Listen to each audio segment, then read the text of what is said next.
SCP-001 When Day Breaks is one of the best story arcs in the SCP universe, hands down.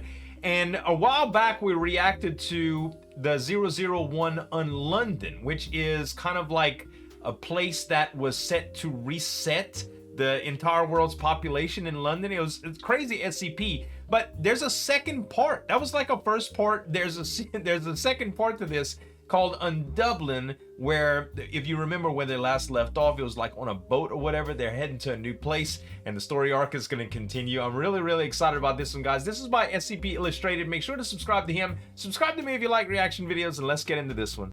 Previously, Jacob, Elise, and Kira were attached to a research team stationed in the city of Unlondon. They had the good fortune of being underground when the sun melted the world they knew above. Relentless, though, the flesh soon found them and began sweeping across the city. Right. While the bobbies rallied and mounted a defense against the flesh, the trio fled to the Houses of Parliament. They got on the As Unlondon drowned in fire and the bobbies made their last stand, the survivors found a ship to take them away from this fiery hell. A note inside promised them safety and a pint if they could make it to the shores safety of Undublin. and a pint. So Undublin is the spot where they head into for refuge. Recording 7. Last night we passed by what I can only assume is an approximation of the Flemish coast. There were these strange mechanical creatures arrayed along the shore. They all had a single shining lens at the centre of their faces and clockwork bodies. It's hard to describe. They were quite a way away, but they moved along the coast to follow us. Some were on all fours, some were mostly upright. All were loping along without breaking line of sight with the large lenses that made up their faces. Elise and Kira were both fascinated. I had to wonder to myself the what art's kind of so horrors good. would await us if we actually debarked onto that dark continent. Yeah. Still, There's a lot of them, good huh? time. Though there's the problem of the ripples in the water a dozen or so meters back. Ripples. Kira's sure we're being followed, and I would tend to concur. But what's following us? I would have sworn a few hours ago I spotted a single fleshy eyeball just break the surface. But by the time I got Elise, it was gone. Kira thinks it's possible that there are other monsters in these waters, and maybe she's right. I mean, I wouldn't be surprised. We only speak in hushed whispers now, for fear of awakening something else. Elise is possibly dealing with things the least well out of all of us. The sun could have done Yesterday, anything, she just you know? started laughing. Kira and I tried to quiet her down, but it didn't do any good. Eventually, she started to quietly cry, and that settled her down. I'm not sure what to do. I mean, she's None of traumatized, us poor are, to be baby. honest. The entire world's ending, Recording 8. you know? Agent Hawksworth has been making these audio logs for some sort of therapeutic purpose. Sounds silly, but frankly, he's the sanest of us all, so I'm gonna give it a try. There you go. My name is Agent Kira North, former head of security for the SCP-1678 project. Say former because I'm pretty sure 1678 is either burned to cinders or drowning in melted flesh right now. Either way, there's not much to go back to. Hawksworth is trying to comfort Dr. Caperson right now, and I don't know how much longer she's gonna last. A daily log would be kind of Hawksworth cool. is a good sort. He's a decent head on his shoulders.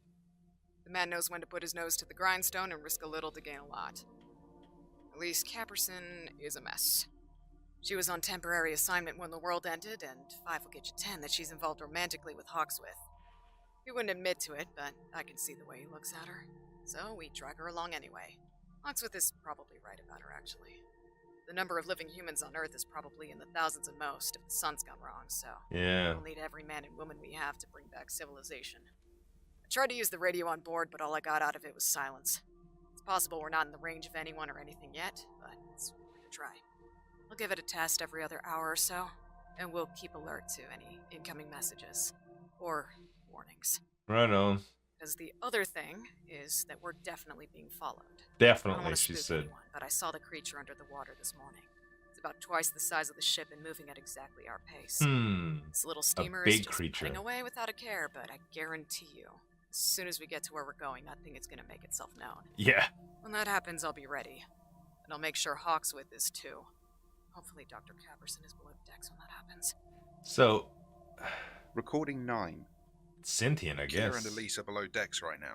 There's a palpable sense of dread that I haven't felt since the night before the attack on the tent city. Elise says we ought to be in visual range of the Irish coast soon, and it won't be long after that we'll be docked in Dublin, or Undublin, I guess. Yeah. After the weird monsters I saw along the European coast, I am a lot less confident in the safety of land down here. Mm-hmm. Where else are we going to go, though? There's only enough canned food on board to last us another few days. You have to make landfall somewhere. I'm going to go check on Elise. Kira's not exactly the most caring person in the world. Recording 10. I couldn't do seafaring like that, man. It's such a crazy feeling to be surrounded by just unimaginable lengths of ocean allies. in all directions, you know? I see your boat on the horizon. Refugees of the great city of Unlondon. Come now, and see the fruits of my original labor. This is Kira North. I would like to advise you that we are currently being followed by an unknown entity. That is a troubling notion. But not one I was unable to predict. Oh. What? A flare is being fired from the docks. Make speed in that direction and pray. Wow. Nice. Copy that. I see the flare. We will make our way to you. Do not bother slowing down if you feel you are in danger. Crash if you must, and be prepared to depart as soon as you do. Whoa. Dublin Bay is prepared to receive you. I copy That's that. cool. We'll see you when we land. Alright. Recording 11. The cause of the Republicans is just and grand, but there are greater threats to consider now. Oh no, Our politics. illustrious city's creator is staying here for a time. I know, we threw him out on his ear when he opposed the unionization of the Guard, but as much hate as we might have for him, we owe him at least a small debt. London has fallen, and with it, the whole of Under England is sure to follow. Under Scotland may swiftly come under threat as well, and we stand to lose much by holding to old grudges. I know that hatred burns in the hearts of many of our citizens, but we are better than he is. I know this. I know your true hearts are filled with love and understanding, and an urge to burn the monsters that have begun to attack even our city with ever hotter fire. Yeah. And we will. Undublin will not fall. We refuse to allow for that possibility. Recording 12. My god. These people are not fucking around. It wasn't a flesh creature chasing us after all. It was an amalgamation of clockwork creatures. Clockwork like the ones creatures. we saw on the beach in Flanders. Oh wow. They somehow joined together into a massive approximation of a sea creature.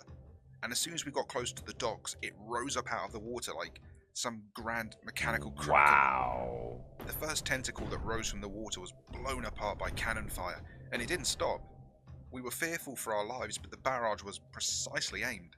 The mechanical creature was bombarded and fell apart quickly. Wow. In seconds, there was no trace on the surface that it had ever existed, beyond a slick of oil.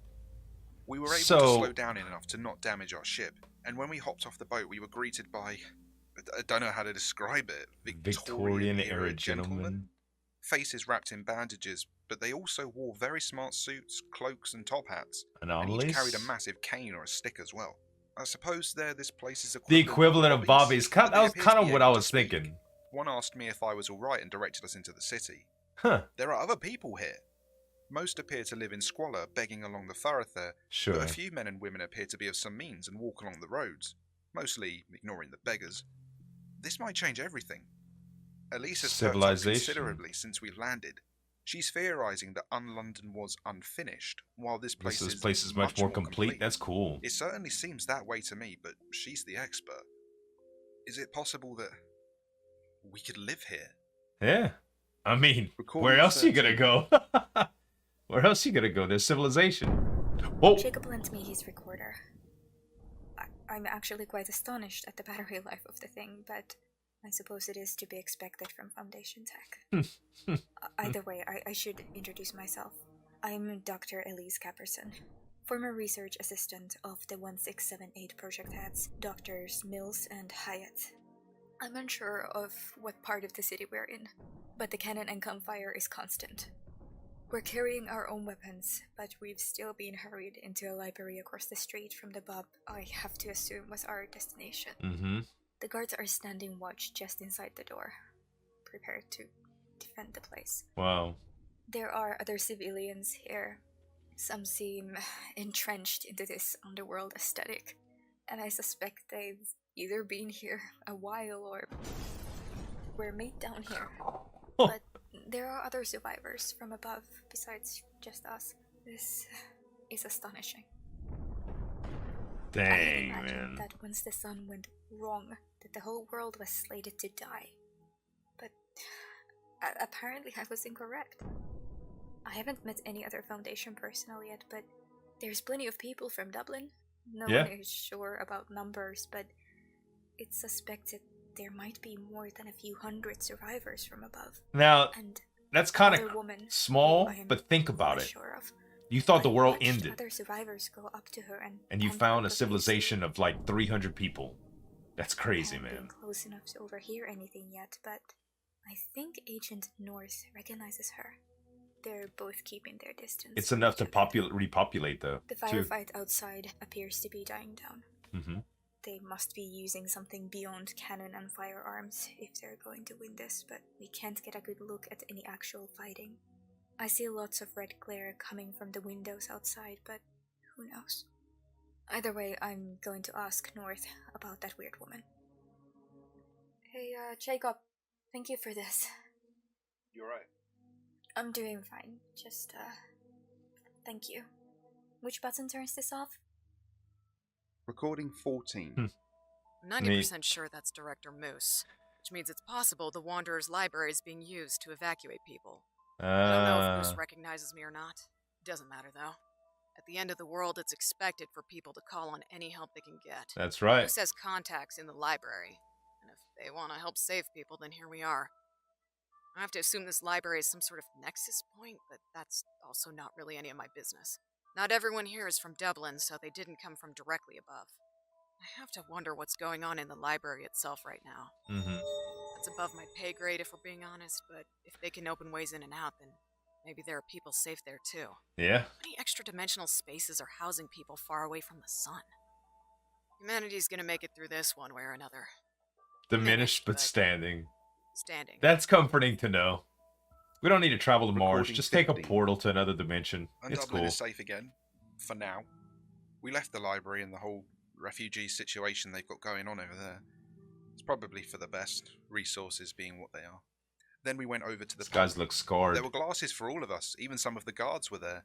Their bandages lowered to reveal a burnt, red, cracked mouth to drink through. I'm not 100% sure what's going on there. No. But they're all friendly enough, and Yeah. frighteningly competent. What the creator of Unlondon said to me just now has shaken me to my very core, though, and I don't know how to respond yet. North and Caperson haven't spoken yet, but I want to make sure this gets recorded. First, the creator of Unlondon isn't a person. I don't know how to describe it. But the place where he should have been sitting was just a starry hole in space. No matter what angle we looked at him, the edges had some sort of skin.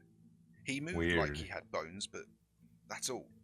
And he finished quite a few pints of Guinness before finishing his request that we help him destroy the entire world.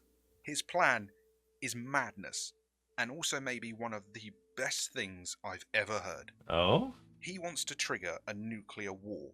Okay. North knows a bit more than me, her clearance being higher than mine, but when the creator mentioned SCP-1984, she seemed to know exactly what he was talking about. Some Russian Cold War relic that is ready to initiate nuclear Armageddon at a moment's notice. The creator of this place seems to think that if we can gain access to a British nuclear sub, we might be able to launch the missiles into Russian airspace, triggering an all-out attack as a response. Right. If the flesh burns in fire, he said, what's better than fire everywhere at once? I hardly can disagree, but Elise was against it at first.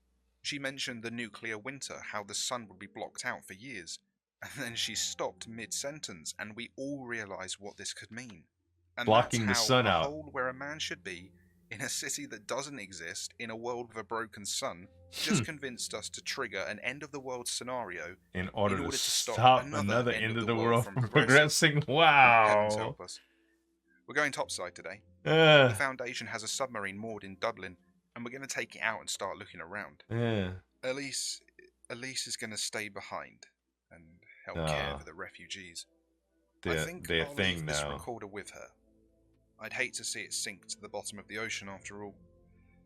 Someone ought to know what happened down here. Yeah. So, this is Agent Hawksworth, signing off, I guess. Sheesh, man. People of Undublin, you have fought with the fervour expected from a people of such courage and grace. The invaders are once again repelled, and at minimal losses. But not all is well in Undublin.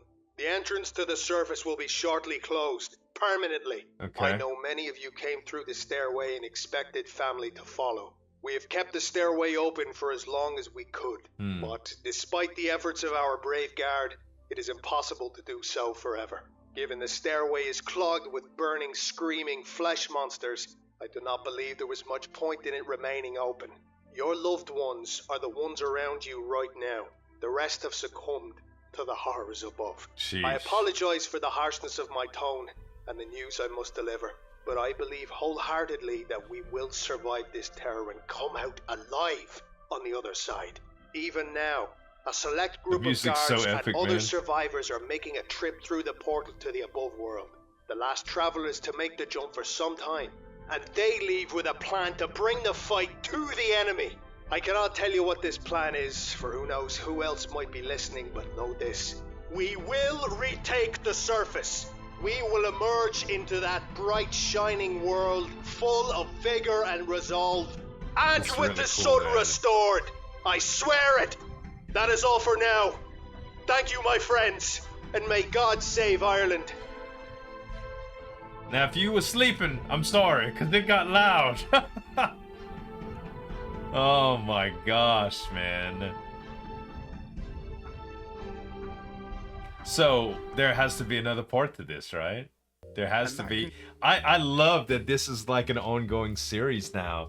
You know, 001, when day breaks, is all about something that is something that we rely on, something that we depend on, the sun itself, that has so many uses, that actually kind of rebels and turns the world against itself, you know, and that it makes so much sense, going through a portal to another dimension, nuking the whole place, and coming back to a nuclear winter, and you know, using the remaining technology to actually continue to live on the world. I don't know how thought out this is, but you gotta admit, if there's something this catastrophic, it's a way to maybe take it on, you know? What else are you gonna do, right? It's a plan. At any rate, guys, make sure to subscribe to SCP Illustrated. This was a really, really good one. Subscribe to maybe like reaction videos too. Thanks so much for watching. As always, this is Zueljin signing off, and we'll see you next time.